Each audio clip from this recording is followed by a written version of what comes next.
আমাদের শ্রুতি নাটকটি কবিগুরু রবীন্দ্রনাথের চোরাই ধন। শুরু করছি আমরা আমাদের আজকে শ্রুতি নাটক কবিগুরু রবীন্দ্রনাথের চোরাই ধন।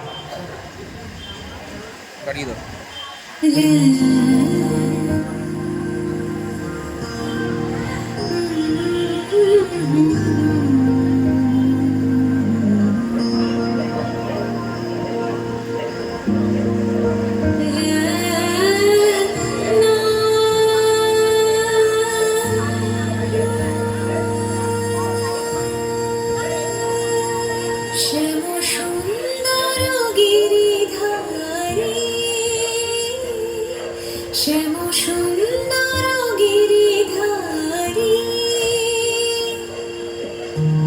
মানস মধুবনে মধু মাধবী সুরে, মানস মধুবনে মধু মাধবী সুরে, মুরলী বাজাও বনচারী, মুরলী বাজাও বনচারী।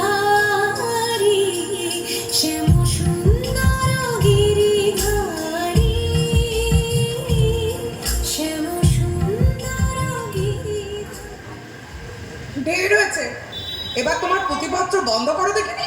কি হলো? আরে যাচ্ছি যাচ্ছি যাচ্ছি না, এক্ষুনি এসো, অনেক রাত হয়েছে। কি যে এত রাশি নক্ষত্র দেখো, বুঝি না বাবু। সে তুমি বুঝবে না বিভা, সে তুমি বুঝবে না। বুঝেও আমার কাজ নেই। মাঝে মাঝে ভাবি, তুমি গণিতের অধ্যাপক হয়ে এমন গ্রহ নক্ষত্র ঠিকুজি কোষ্ঠীতে বসলে কি করে? বসলাম মানে? এটা কি বললি? আশ্চর্য! এটা তুমি জানো না? জ্যোতিষশাস্ত্র তো গণিতেরই একটা অংশ। সেও আক্রোশে শিখতে হয়, শেখাতে হয়। সে হবেও বা। হবে কি গো?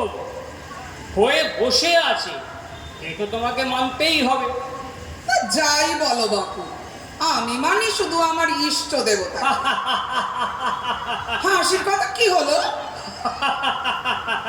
আরে হাসির কথা হবে না, তুমি তো রাজাকে না মেনে তার পেয়াদাগুলির কাছে মাথা নাড়াচ্ছ, তাদের পুজো করছো। পেয়াদা মানে? রাজাই বা কে? হ্যাঁ, রাজা। রাজা যিনি হচ্ছেন এই গ্রহ নক্ষত্র সমস্ত বিশ্ব ব্রহ্মাণ্ডকে যিনি চালনা করছেন, শাসন করছেন, তিনিই তো আসল রাজা, তাই না? তারই প্রভাবে মানুষের জন্ম মৃত্যু ভাগ্য নির্ধারিত হচ্ছে। এই বিজ্ঞানকে অস্বীকার করে কার সাথ দিয়ে? মানুষের ভাগ্য নির্ধারণ করে গ্রহ নক্ষত্র? তবে কে? তোমার ওই ৩৩ কোটি দেবদেবীর মধ্যে কোনো একজন দেবতা নাকি ইষ্ট দেবতা? তা জানি না, তবে প্রত্যেকেরই একজন ইষ্ট দেবতা আছেন। তাকে মেনে তার পুজো করে মানুষ শান্তি পায়। তাই বলে জ্যোতিষশাস্ত্রের ভবিষ্যৎবাণী মেনে চললে আর যাই হোক শান্তি পাবে না। অমুক দিন আমার মৃত্যুযোগ আছে, ব্যাস ওই মৃত্যুযোগের ভয় কাঁটা হয়ে থাকবো যতদিন বাঁচবো। তা কেন কাঁটা হয়ে থাকবে কেন? আগে থেকেই সে যোগ কাটার ব্যবস্থা করতে হবে, সাবধান হতে হবে। সাবধান হবে, যোগ কাটাবে? বিভা, অবিশ্বাস করো না বিভা, অবিশ্বাস করো না। ঠকবে, ঠকবে বিভাবতী, তুমি ঠকবে। রাজার কোপে কি তুমি নিস্তার পাবে? থাকুন তোমার রাজা তোমার কাছে। অমন ভয় দেখানো রাজার কাছে মাথা হেঁট করতে পারবো না। ঠকবো সেও ভালো।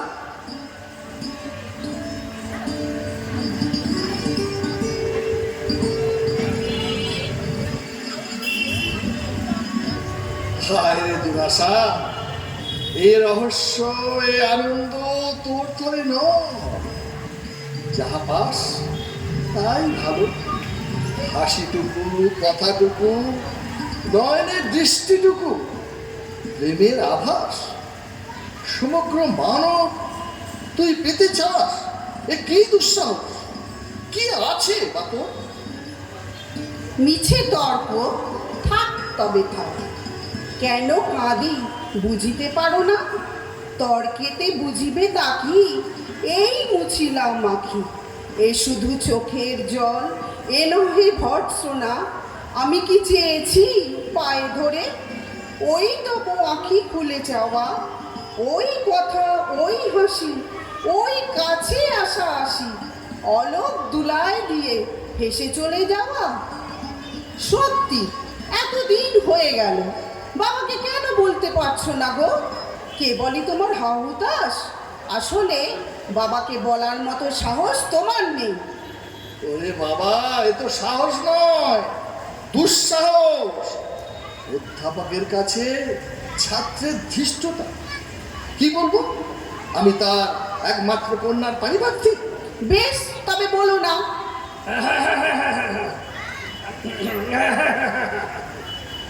এই যে সুশোভন, কেমন আছো? তোমার যে বইটা দরকার ছিল সেটা আমি আনিস, বুঝলে? কি পড়ছিলে? ও, কোয়ান্টাম থিওরি। বাহ, এতে তোমার প্রবলেম হবার কথা নয় সুশোভন। আগে না, মানে উনি ও,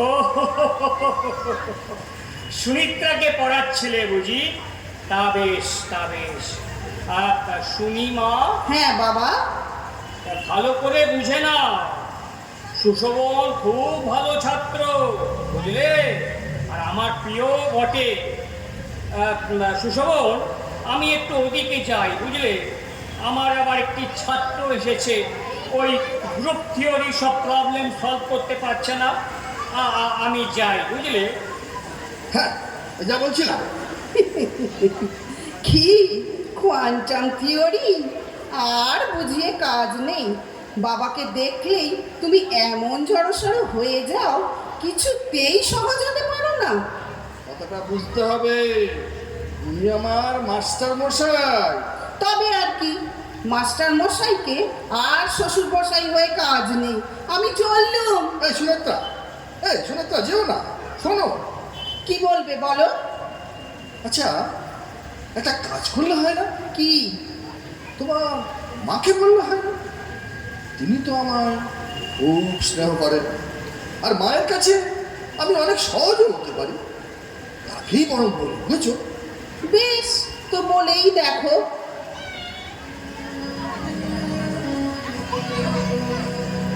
এসো এসো আমার ঘরে, এসো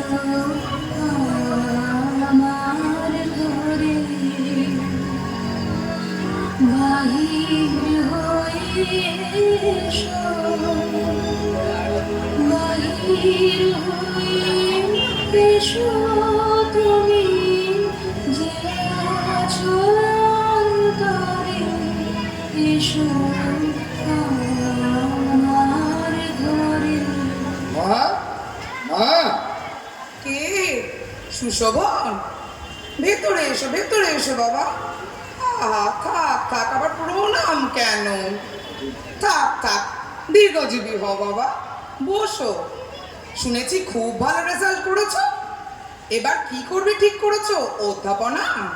এখনো তেমন ভাবে কিছু ঠিক করিনি মা, তবে বাবা খুব চাইছেন তা ব্যাংকে জয়েন করি। তা বেশ তো, ভালোই হবে। সুনির সাথে দেখা হয়েছে? আগে না মা, দেখা হয়নি। যাও না, ও তো ওপরেই আছে। না মা, আপনার সাথে আমার দরকারি কথা আছে। আমার সাথে? হ্যাঁ মা, আপনার সঙ্গে।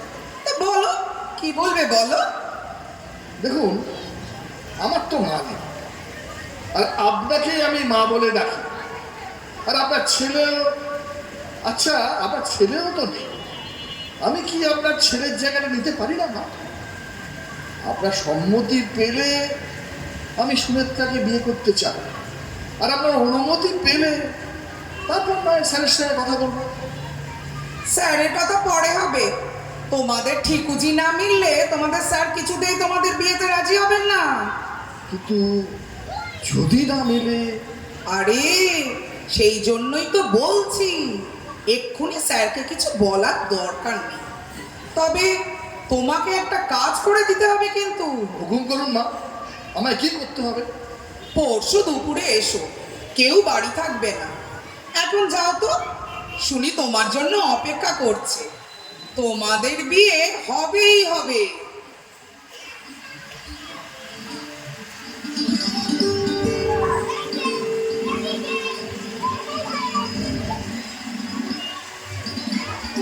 কোথায় গেলে বিভা? আরে বিভা, কি হলো কি, এত হাত টাক কেন? এই দেখো, এই দেখো। তোমাকে বলছিলাম না গো, আরে আমার ওই বন্ধু বিনয়, তুমি তো চেনো তো তাকে। বিনয় বেশ কিছু সুপাত্রের সন্ধান দিয়েছে, বুঝলে? দেখো দেখো, এই তার মধ্যে দুটি একেবারে রাজ্য তো, বুঝলে? ওদের ঠিকুজি ছক নিয়ে দেখলুম। দেখো না, তুমিও দেখো না। ধুর, আমি দেখে কি করব?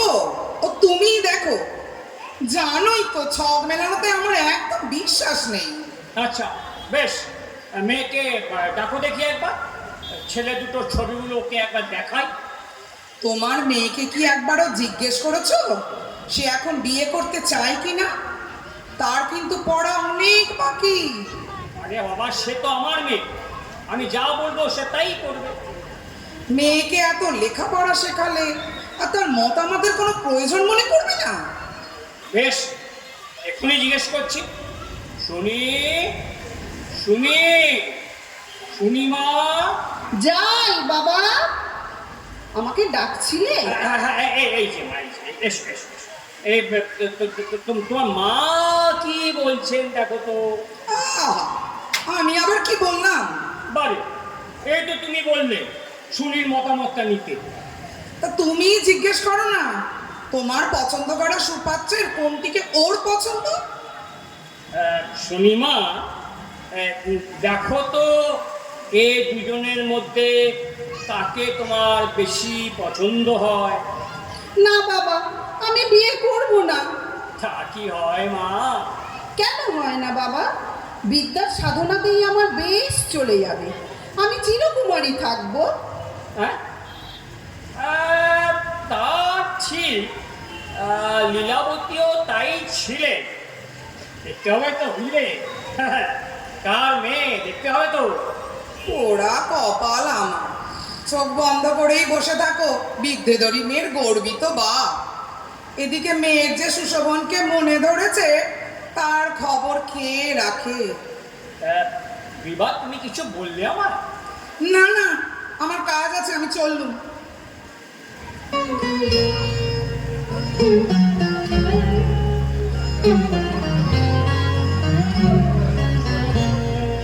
মোর বিনা ওঠে কোন সুরে বাজে, কোন নব চঞ্চল ছন্দে। মোর বিনা ওঠে কোন সুরে বাজে, মন তত কম্পিত আজে। নিখিলের হৃদয় স্পন্দে মোর বিনা ওঠে কোন। মা, মা, এসো এসো বাবা, বসো। আমাদের হাতে কিন্তু সময় খুব কম। ওদিকে তোমাদের স্যার তার মেয়ের বিয়ে প্রায় ঠিক করে ফেললেন বলে তুমি তোমার জন্মপত্রীর ছকটা যেমন করেই হোক তাড়াতাড়ি আমাকে এনে দাও তো। কিন্তু কিভাবে মা? কোনো কিন্তু নয়, অধ্যাপকের মেয়েটি কিন্তু তার বাপেরই শিষ্যা। তোমাদের দুজনের ঠিকুজি না মিললে বাবা মেয়ে কেউই কিন্তু এ বিয়েতে রাজি হবেন না। বলে হতাশ হবার কোনো কারণ নেই। তোমাকে যা বললাম তাই করো, বাকিটুকু আমি করব। নিশ্চিন্তে গিয়ে তোমার বাবাকে বলো বিয়ের আয়োজন করতে হবে তো।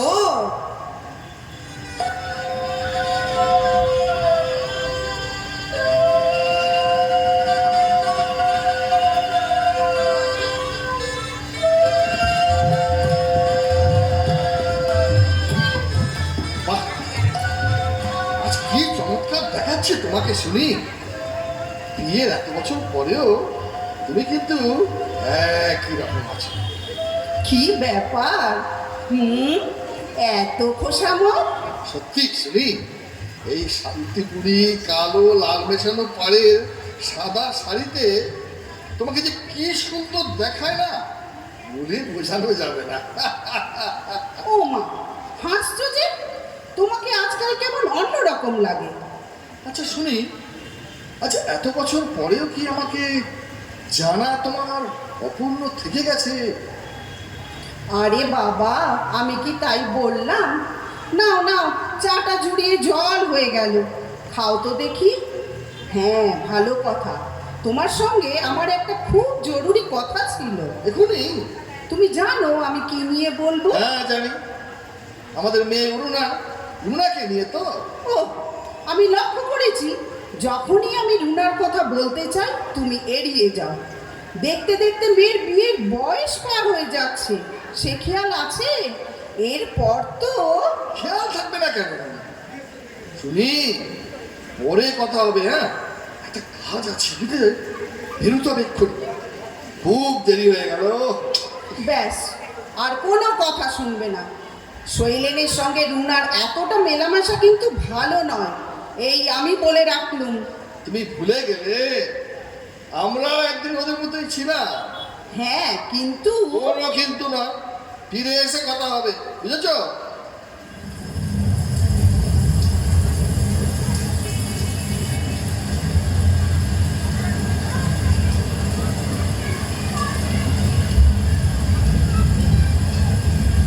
বৃষ্টির ছাট এসে ভিজিয়ে দিচ্ছে দেখুন না। আয় এদিকে আয়। দেখি তুই কাঁদছিস, বুঝেছি, যা চোখে মুখে জল দিয়ে আয়, ফ্রেশ হয়ে নে। তুই কিছু ভাবিস না মা, আমি তো আছি, একবার মাকে পাঠিয়ে দিস তো মা। ডেকেছো? কি বলবে বলো? বাহ, যা গম্ভীর হয়ে আছো, মিটিওরোলজিস্ট তোমার মুখ দেখে ঝড়ের সিগন্যাল দিল। ঠাট্টা রাখো তো। আচ্ছা, কেন তুমি শৈলেনকে অমন করে প্রশ্রয় দাও বলো তো? আমি আমি প্রশ্রয় দেবার কি? প্রশ্রয় দেবার লোক অদৃশ্যে আছে, ওর অন্তরাত্মা। ওসব কথা ছাড়ো, ওদের দেখাশোনাটা কিছুদিন বন্ধ রাখতে পারলে এই ছেলে মানুষই কেটে যেত আপনা হতেই। আরে ছেলে মানুষের কষাইগিরি করতে যাবে বা কেন? দিন যাবে, বয়স বাড়বে, কোনো কালে কি এমন ছেলে মানুষই আর ওরা ফিরে পাবে? তুমি গ্রহ নক্ষত্র মানো না, কিন্তু আমি তো মানি, ওরা মিলতে পারে না। গ্রহ নক্ষত্র কোথায় কিভাবে মিলছে তা চোখে পড়ে না, কিন্তু ওরা দুজনে যে অন্তরে অন্তরে মিলেছে সেটা দেখা যাচ্ছে খুব স্পষ্ট করে। তুমি বুঝবে না আমার কথা। যখনই আমরা জন্মাই তখনই আমাদের যথার্থ দোসর ঠিক হয়ে থাকে। মোহের ছলনায় আর কাউকে যদি স্বীকার করে নিই তবে তাতেই ঘটে অজ্ঞাত অসতীত্ব, নানা দুঃখে বিপদে তার শাস্তি। যথার্থ দোষর চিনব কি করে? কেন? নক্ষত্রের স্বহস্তে স্বাক্ষর করা দলিল আছে যে। আচ্ছা, এখন এসব আলোচনা থাক। শৈলেনকে নেমন্তন্ন করে ডেকে এনেছি, তাকে একটু যত্ন আত্মি করো, পরে না হয় ওসব ভাবা যাবে।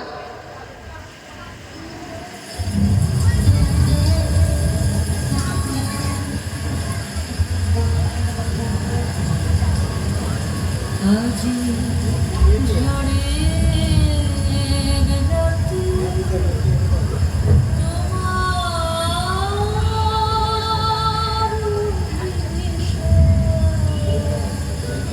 বাবা, কি বৃষ্টি, কি বৃষ্টি, থামার নামটি নেই। আরে থামার দরকারটা কি? বেশ আছে, আলোটা চোখে লাগছে গো, প্লিজ নিবিয়ে ধরো গো। রুনা গাইছে না? এটা কিন্তু বেশ গায়, তাই না? হ্যাঁ, এই সুমি, কাছে এসো। আচ্ছা, আমাকে তোমার যথার্থ দোষর বলে তুমি মানো তো? এটা আবার কি প্রশ্ন হলো? এত দিন বাদে এর উত্তর দিতে হবে নাকি? তোমার গ্রহ তারা যদি না মানে? নিশ্চয়ই মানে, আমি বুঝি জানি নে। এতদিন তো একত্রে কাটলো আমাদের, কোনো সংশয় কি কোনো দিন উঠেছে তোমার মনে? অমন সব বাজে কথা যদি জিজ্ঞাসা করো তাহলে আমি কিন্তু খুব রাগ করব। শুনি দুজনে মিলে দুঃখ পেয়েছি অনেকবার। আমাদের প্রথম ছেলেটা মারা গেছে 8 মাসে টাইফয়েডে। আমি যখন মরণাপন্ন, বাবার মৃত্যু হতো। শেষে দেখি উইল জাল করে দাদা নিয়ে নিয়েছেন সমস্ত সম্পত্তি। আর আজ চাকরি আমার একমাত্র ভরসা। তোমার মায়ের স্নেহ ছিল আমার জীবনের ধ্রুবতা। পুজোর ছুটিতে বাড়ি যাওয়ার পথে নৌকাডুবি হয়ে স্বামীর সঙ্গে মারা গেলেন মেঘনা নদীর গর্ভে। দেখলাম বিষয় বুদ্ধিহীন অধ্যাপক ঋণ রেখে গেছেন মোটা অঙ্কে। সেই ঋণ স্বীকার করে নিলাম। কেমন করে জানবো এই সমস্ত বিপত্তি ঘটায়নি আমার দুষ্ট গ্রহ? আগে থাকতে যদি জানতে আমাকে তো বিয়ে করতে না। প্লিজ চুপ করো, চুপ করো। সব দুঃখ দুর্লক্ষণের চেয়ে ভালোবাসাই যে বড় গো আমাদের জীবনে, তার কি প্রমাণ হয়নি? নিশ্চয় নিশ্চয় হয়েছে। মনে করো যদি গ্রহের অনুগ্রহে তোমার আগেই আমার মৃত্যু হয়, সেই ক্ষতি কি বেঁচে থাকতেই আমি পূরণ করতে পারিনি? থাক থাক, আর বলতে হবে না। সাবিত্রীর কাছে সত্যবানের সঙ্গে একদিনের মিলন যে চির বিচ্ছেদের চেয়ে বড় ছিল। তিনি তো ভয় করেননি মৃত্যুকে। তোমার অরুণা ভালোবেসেছে শৈলেনকে, এইটুকু জানাই যথেষ্ট। বাকি সমস্তই অজানা। কি বলো শুনি? কি কি হলো? কিছু বলছো না যে? তোমাকে যখন প্রথম ভালোবেসেছিল বাধা পেয়েছি আমি, কিন্তু সংসারে দ্বিতীয়বার কোন গ্রহের মন্ত্রণায় সেই নিষ্ঠুর দুঃখ আসতে দেব না, কিছুতেই না। ওদের দুজনের ঠিকুজির অঙ্ক মিলিয়ে সংশয় ঘটতে দেব না, কিছুতেই না।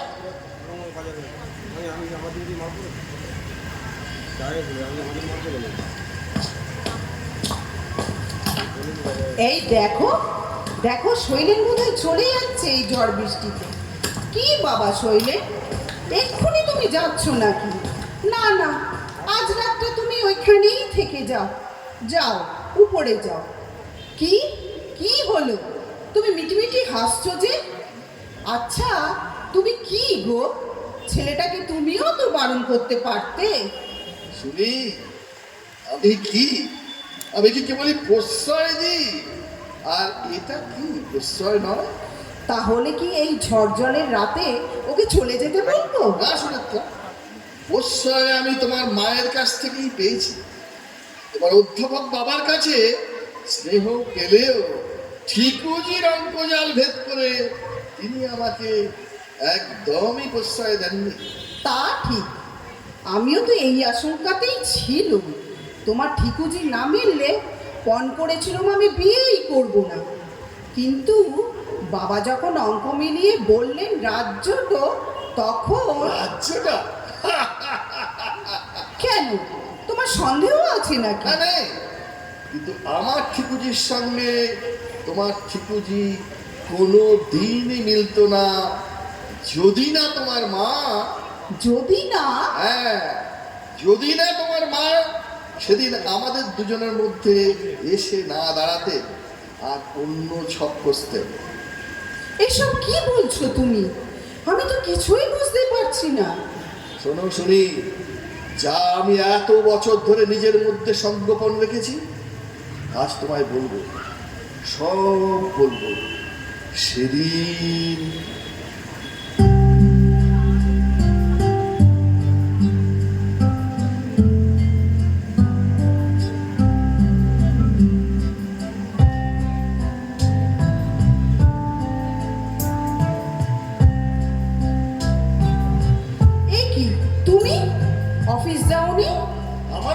প্রশ্ন, এখনো কলেজ যাওনি? মা কোথায়? মায়ের সঙ্গে কথা বলতেই এসেছি। মাকে ডেকে দিচ্ছি। আর তুমি? আমার তো আর দেরিতে ক্লাস, এক্ষুনি বেরোবো। আর আমার তোমাদের কথার মধ্যে থেকে কাজ কি বাপু? মা, সুশোভনদা এসেছেন, আমি বেরোচ্ছি। বুঝতে বল, আমি আসছি। এই যে সুশোভন, এনেছো? হ্যাঁ মা, এনেছি। শুনি কিছু বুঝতে পারিনি তো। না, না, না, না, না। দাও দাও দাও দেখি তো। শুনি চপের সাথে একবার মিলিয়ে দেখি তো। বসো, দাঁড়িয়ে কেন? মঙ্গলে দশা, আবার রাহু কেতু গণ। তোমার দেখছি নরগণ, শুনির দেবাড়িগণ। এ তো হবার নয়। শুনির বৈধব্য যোগ আছে। তাহলে উপায়? উপায় একটা হবে। আমি তোমাকে জানি, আর জানি আমার মেয়ের মন। তার বেশি কিছু জানার জন্য নক্ষত্রলোকে ছোটবার ইচ্ছেও আমার নেই। তোমাদের জীবনটা আমি এভাবে নষ্ট হতে দিতে পারি না। মা, সত্যি কি তাই? আমি ভবিতব্য মানি না, জ্যোতিষশাস্ত্রও জানি না। তোমাদের দুজনের মধ্যে যে মনের মিল আছে, বোঝাপড়া আছে, একটা সুখী দাম্পত্য জীবনের জন্য তার বেশি কিছু দরকার পড়ে না। কিন্তু তা কিভাবে সম্ভব মা? তোমাকে যেটা করতে হবে পারবে, পারবে সেটা। আদেশ করুন মা। আপনি মা হয়েই মেয়ের বৈধ পুজোকে পড়া করছেন না, আর আমি পারবো না। বেশ, কেউ যেন জানতে না পারে। এই নাও সুনেত্রার ঠিকুজি, এটা দেখিয়ে কোনো ভালো জ্যোতিষীকে দিয়ে তোমার ঠিকুজি সংশোধন করাও তো, যেন তোমরা রাজ্যটক। দেখি দেখি কিসে আটকায় তোমাদের বিয়ে।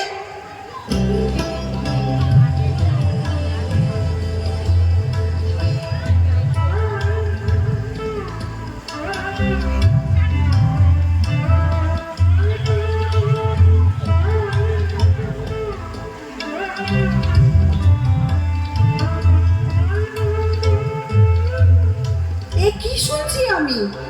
এত দিন তুমি এই কথাটা আমাকে গোপন করেছিলে। আমি কি অন্যায় করেছি? শুনি, বলো বলো তুমি। কিন্তু এত বড় একটা মিথ্যে কথা।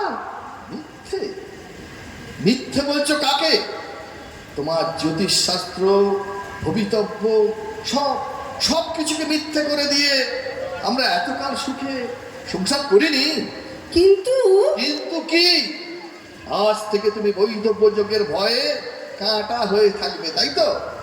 ধরো ধরো যদি অমন করে বলো না গো। শুনি, এদিকে এসো, এদিকে এসো, আমার দিকে তাকাও। সত্যি করে বলো তো, সেদিন ঠিকুজি মেনে অন্য কাউকে পারতে পারতে তুমি বিয়ে করতে? চুপ করো, চুপ করো। আজ ওই মিথ্যেটুকুর জন্য আমার উপর তোমার বিশ্বাস, ভরসা, ভালোবাসা নিমেষে শেষ হয়ে যাবে। আর বলো না, আমি যে তোমাকে ছেড়ে কোথাও যেতে পারবো না, মরেও শান্তি পাবো না। এই সত্যিটা এতদিনে তোমাকে বোঝাতে পারলাম। তোমাকে ছাড়া আমিও যে কত অসহায় তা কি তুমি বোঝো না? এসো না তো, এসো না। চোখ মোছো শুনি, চোখ মোছো। আমাদের এখন অনেক কাজ। আমাদের কত স্বপ্ন দিয়ে গড়া আমাদের সন্তান, তার ভবিষ্যৎ, তার সুখের সংসার, তার ব্যবস্থাটা আমাদেরই করে দিতে হবে।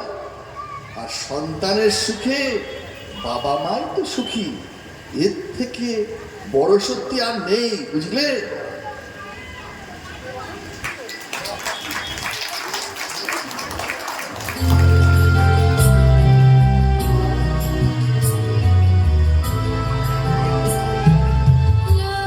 লাবণ্যে পূর্ণ প্রাণ প্রাণে সহে। একি লাবণ্যে পূর্ণ প্রাণ প্রাণে সহে।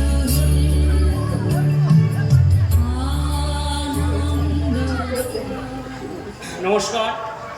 আমরা এখানে শেষ করলাম আমাদের আজকের শ্রুতি নাটক কবিগুরু রবীন্দ্রনাথের চোরাই ধন। এই নাটকটি আমরা যারা এখানে অভিনয় করলাম, সুশোভনের চরিত্র অভিনয় করল শ্রী অমল চ্যাটার্জি, সুনেত্রার ভূমিকা অভিনয় করলেন শ্রীমতী রাখি দত্ত, বিভাবতী চরিত্র অভিনয় করলেন শ্রীমতী রূপা ব্যানার্জি এবং আমি অধ্যাপকের চরিত্র অভিনয় করলাম জ্যোতির্ময় ঘোষ। আমাদের এই নাটকটি সম্পাদনা পরিচালনার কাজ করেছেন শ্রীমতী রূপা ব্যানার্জি এবং আমাদের আবহ সঙ্গীত আমাদের সবার প্রিয় সকলের স্নেহভাজন সন্দীপন ব্যানার্জি। সন্দীপন একবার উঠে দাঁড়ান। সন্দীপন আমাদের আবহ সঙ্গীতে ছিলেন। শেষে আমরা কামডহরি পূর্বপাড়া রিক্রিয়েশন ক্লাবকে আমাদের অন্তর থেকে কৃতজ্ঞতা জানাচ্ছি আমাদের এই মঞ্চ ব্যবহার করবার জন্য, আমাদের এখানে শ্রুতি নাটক করবার জন্য। আর আপনাদেরকে অভিনন্দন জানাচ্ছি। আপনাদের কাছে আমরা কৃতজ্ঞ। আপনারা এতক্ষণ বসে আমাদের শ্রুতি নাটকটি শুনলেন, আমাদেরকে এনকারেজ করলেন, আমরা অত্যন্ত খুশি। নমস্কার।